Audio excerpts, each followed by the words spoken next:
So we're live. I think we're live. Yeah. Yes, we're live. We're live. We're live with Emily Rowe. Hi, Emily. Hi. How are you? I'm doing really well. How are you doing? I'm doing great. I'm doing great. It's very early in the morning for me here in Bangkok. What time is it for you? It's about 8 p.m. here on Vancouver, British Columbia. British Columbia. Brilliant. Emily, can you tell us a little bit about yourself and where you are? Well, we know where you are.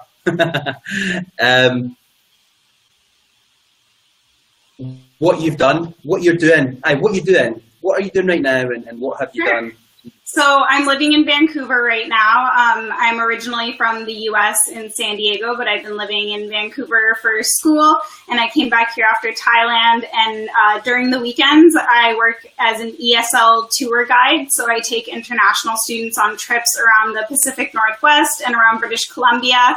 And then during the week, I work pretty much full time teaching English, not ESL, just English and phonics to really little kids. They're about usually 3 to 6 years old. And I love it. Yeah. Wow, that must be a lot of fun. It is a lot of fun. And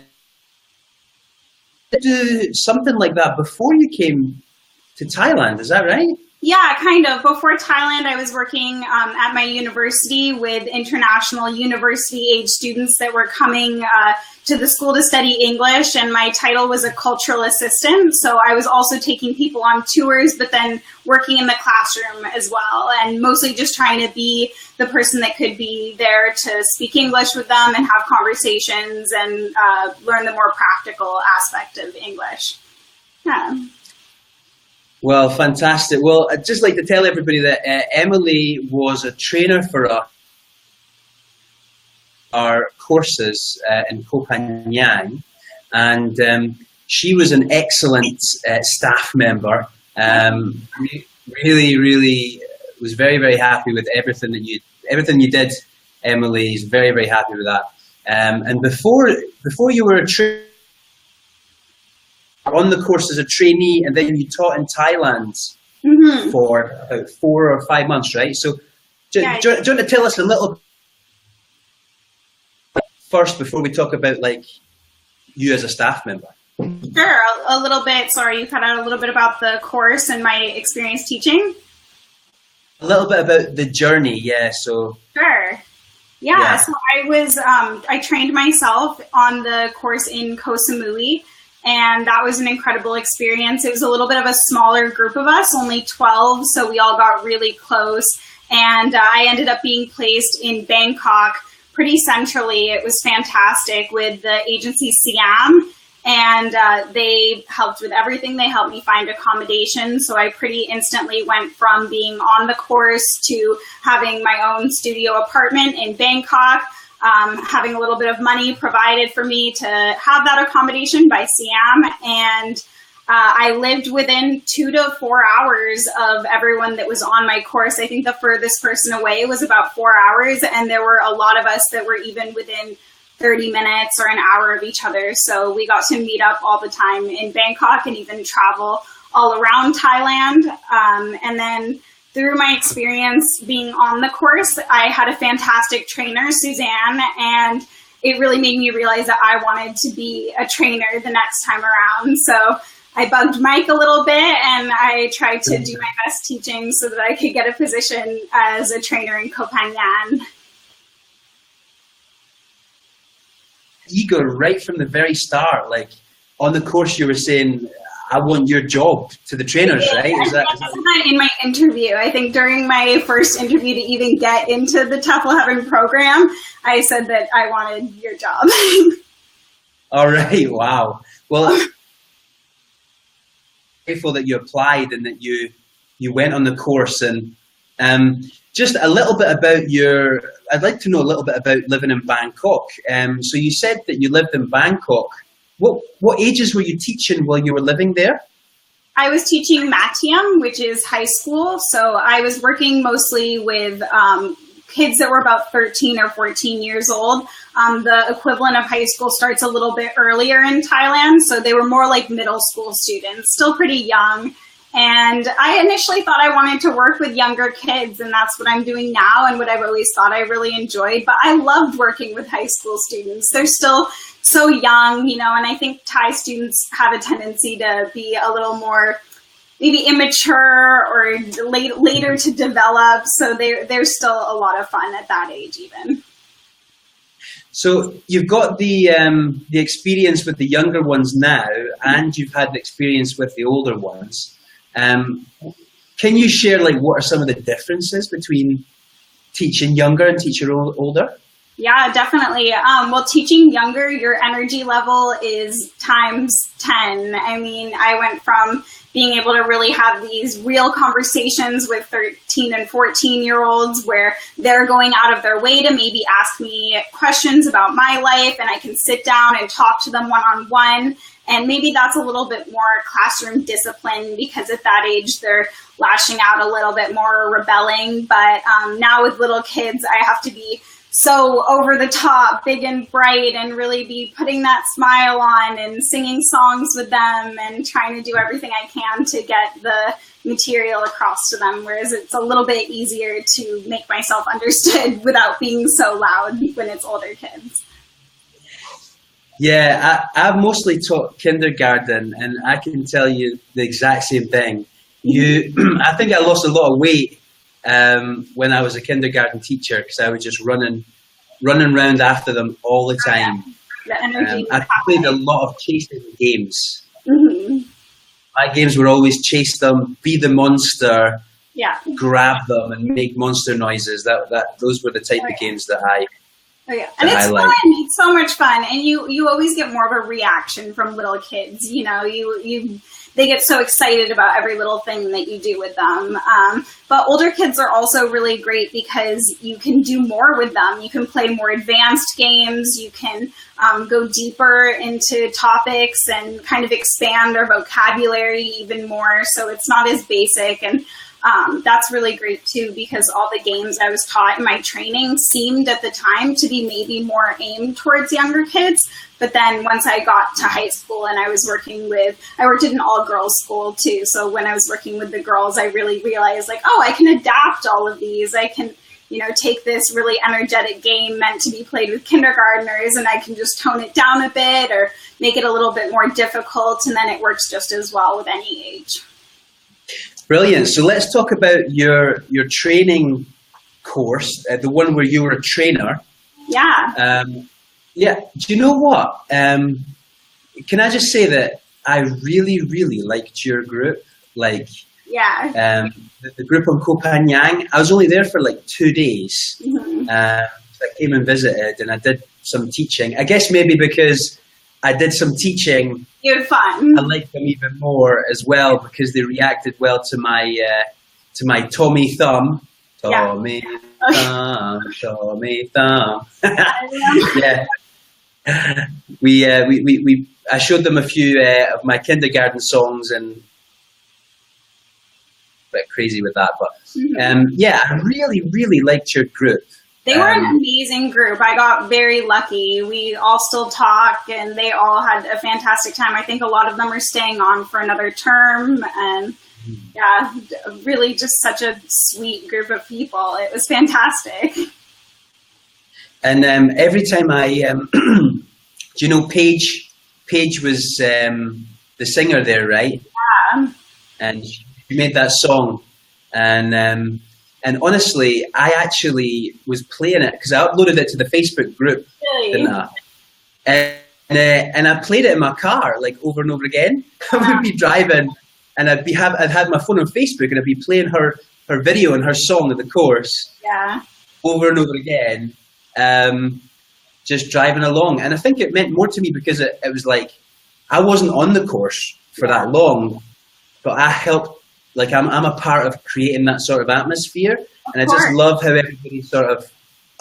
I just love what I do. From like when some people have that kind of experience, and then they can sing about it, and it just made me think, yeah, I've got a great job. Yeah, So that was an emotional song, and it's so great too because we were the first course on Koh Phangan, a brand new island, brand new experience, and now I hear you're doing it again, hopefully doing it forever. It was just ended up being such a perfect island to do the course on, and such a great accommodation, great people helping us all around. So yeah, that song still gets me pretty emotional because it's a really nice memory of a great group of friends.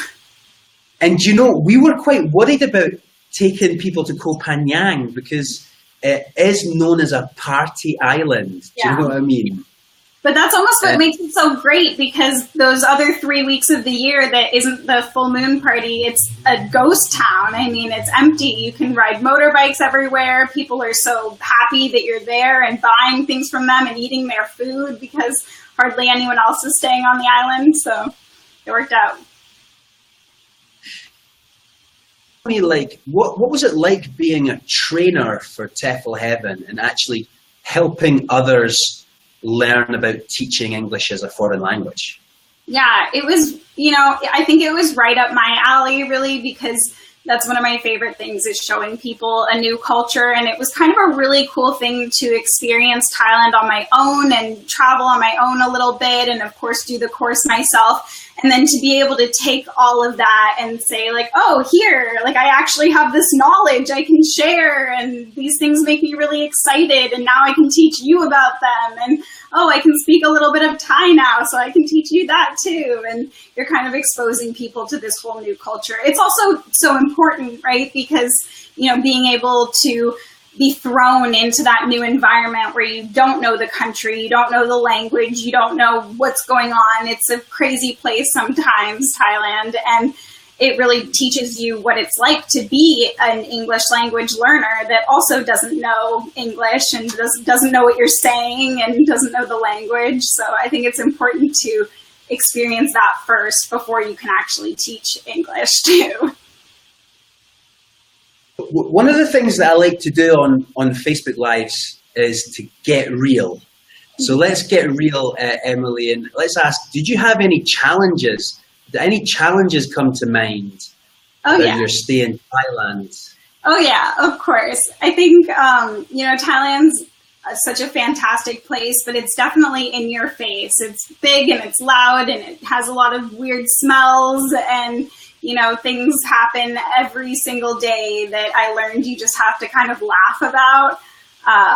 So I think one in the classroom was I didn't realize how kind of naughty Thai students can be sometimes depending on their mood. And I once caught 4 girls in the back of my classroom in a blanket fort that they had built under their desk, just like all on their phones and painting their nails in this blanket fort. And they were just so hidden and so sneaky in the back of the classroom that I hadn't even found them. So that was pretty funny.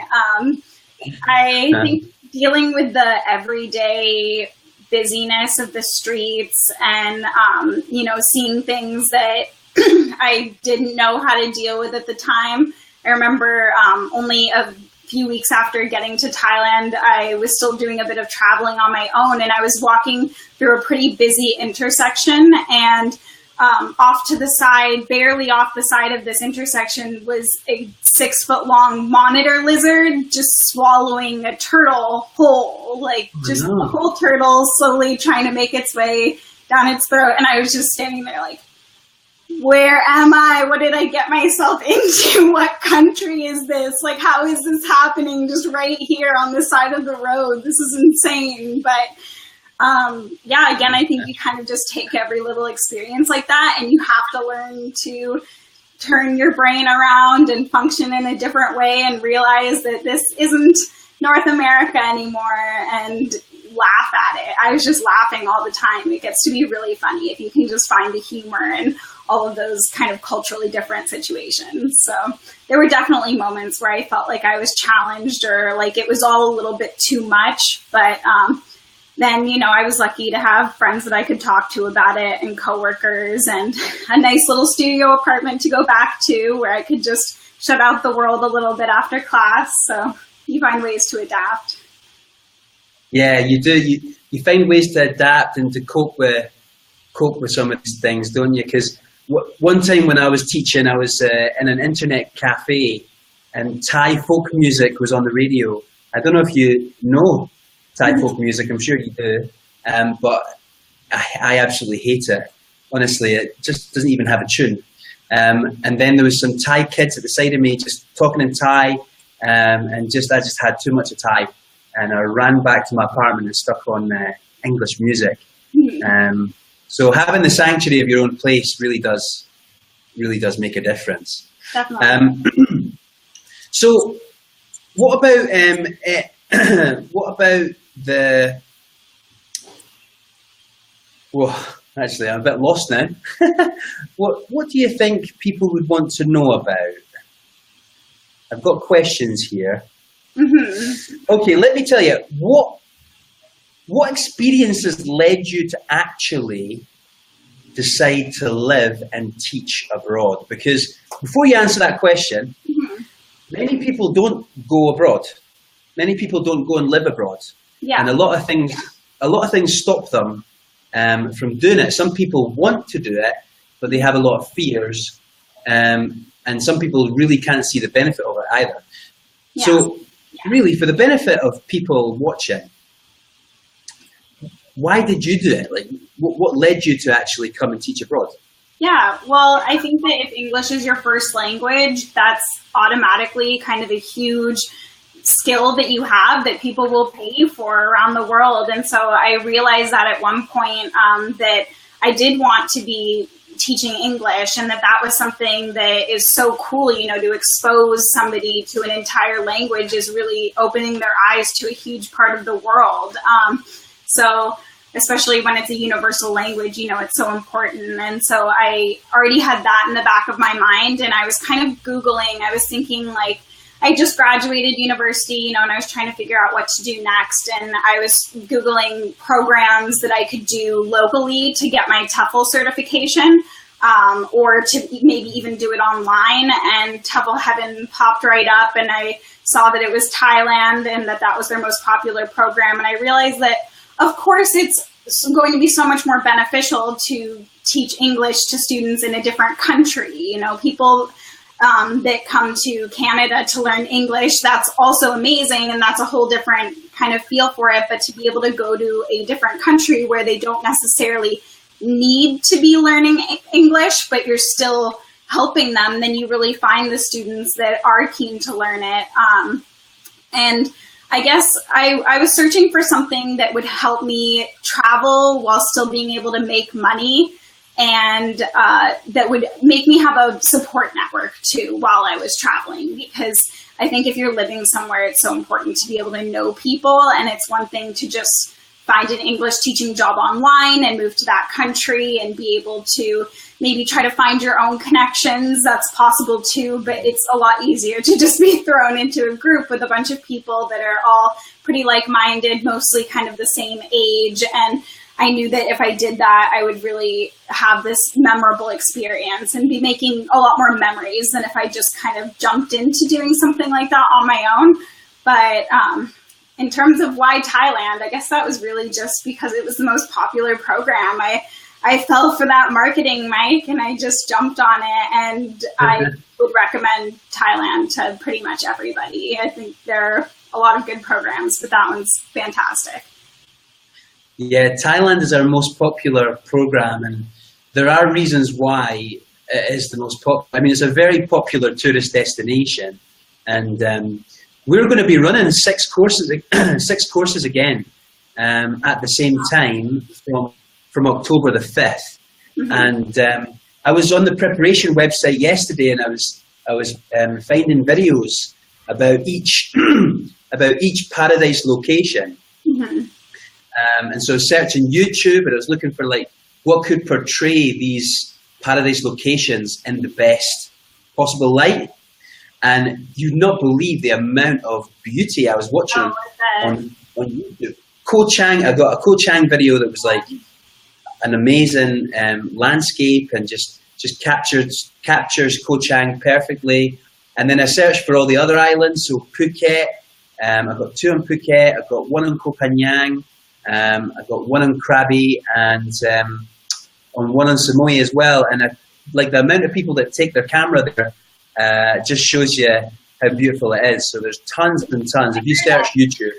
Oh yeah, I know, it's spectacular. You're making me miss it even more. But yeah, I guess I don't really know what my impression of Thailand before I went there was. I did quite a bit of research, but when I'm trying to put myself back into the mindset of when I first saw that there was a course in Thailand, I really didn't know much about it. I knew it was jungle and a little bit of city and some islands, but I didn't really know a lot. And then the more I read about it, the more I realized what a cool place it was. It's very unique, I think, in its combination of Bangkok being such a metropolitan modern city. Like, I could never really feel homesick when there's a Auntie Anne's pretzel shop in the shopping mall next to me or something. And but then also just the islands are spectacular. There have been moments where I wasn't able to believe where I was. I could have died happy so many times. It was wonderful. Well, I had 10 McNuggets on the way home from McDonald's after football last night, after 6-a-side. So a lot of people don't know you can do the same sort of things. Like, I played football. Those nuggets delivered. No, I didn't get them delivered. You can get McDonald's delivery. You can't get that in the UK. Can you get McDonald's delivery in the USA? No, I don't think so. Yeah. Or Canada. Sorry, Canada. So, So one of the things that I love about Thailand and that is attractive for others to come is the food, really. Not McDonald's. Obviously, you can get McDonald's. But the Thai food is very cheap, very nice. Very good quality, too. And very good quality as well. Very good quality. Even the street food. That is just very tasty, very cheap, very good quality. And 99.9% of Thais are very slim. And I think that's because of the healthiness of the food. Yeah, I lost a little bit of weight definitely through my trip because I think you eat a little bit less, and especially when you're, moving around and doing all those kind of tourist activities too, or just teaching all day at school and you only get, your lunch period where you have a big meal then. I definitely lost a few pounds, and the food is just so good. I miss that good green curry and had pow, and I miss all of that so much. You can't find it. So what are some of the other, so we talked about the islands, the beaches, and now we've spoken about the food. What are some of the other things you think that makes Thailand attractive? Well, the whole jungle, like the north, is spectacular too. I know a lot of the people that I trained on my course ended up being on the course I was a trainer for, ended up being placed in kind of the northeast around Khon Kaen and the surrounding provinces. And just the pictures they were posting, it's spectacular. You just have these beautiful still lakes and, it's dirt roads that just go through forest and a lot of nature. It's just nature everywhere, and it's a little bit overgrown, but in the most beautiful way. And, temples are, of course, everywhere. It's just everywhere, like so much more common than churches even in North America. And every single temple is so beautiful. And then some of them are like the most beautiful. And it's just so cool to be able to have that everywhere around you.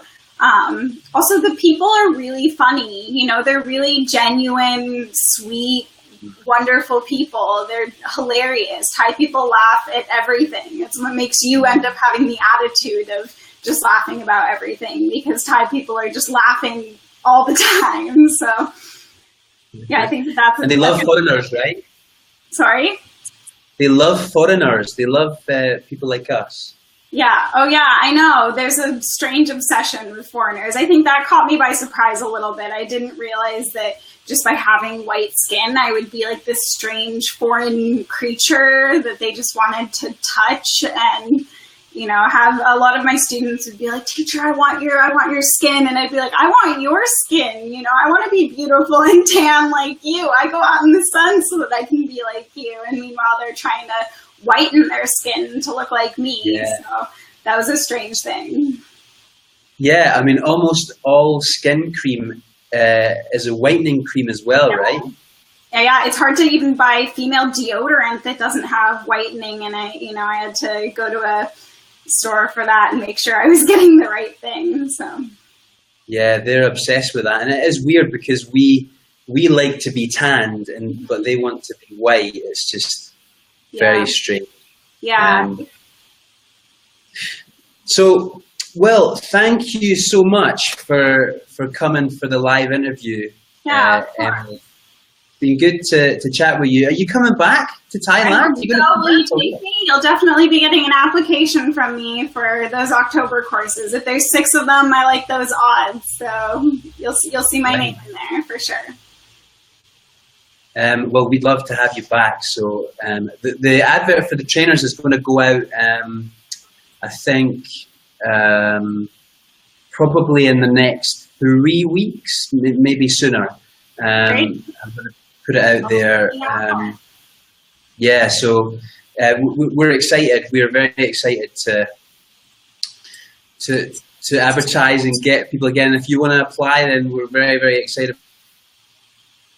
Yeah, I think if people are, still kind of considering it or are worried about it, they should just be taking the plunge, because TEFL walks you through every little step. Like, trust me, I'm a very meticulous person. So I was that person that had a to-do list that was just so long and that I kept adding to all the time. And I was very concerned that there was a step that I was forgetting to do, or something that, I'd get to Thailand and be like, I don't have this paperwork with me, or something like that. And so I think I bothered Charlie at TEFL Heaven quite a bit. And I really got walked through every single little step. So I see a lot of people on the Facebook groups and just in general asking about, health insurance or the visa processes and all of that. And I'd like to just tell them that, shoot them an email, go to the website and use the chat box there, and you'll hear back from them pretty instantly, and they'll answer any questions you have. You can be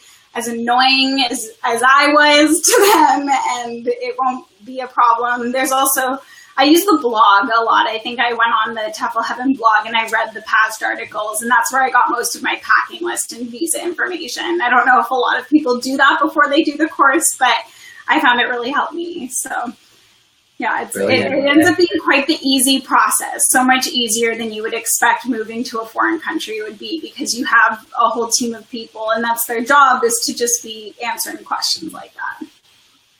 Well, I take that as a compliment. So you should, as you should. Thank you for that.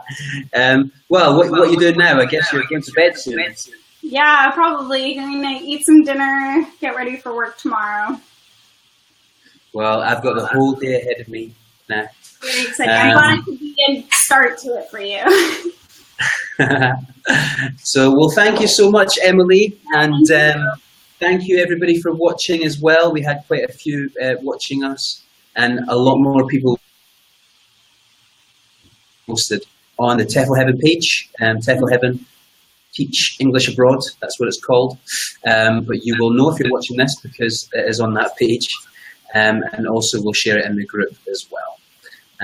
All right, well, great. Well, have a nice evening, whatever's left of it. And it's great to see you.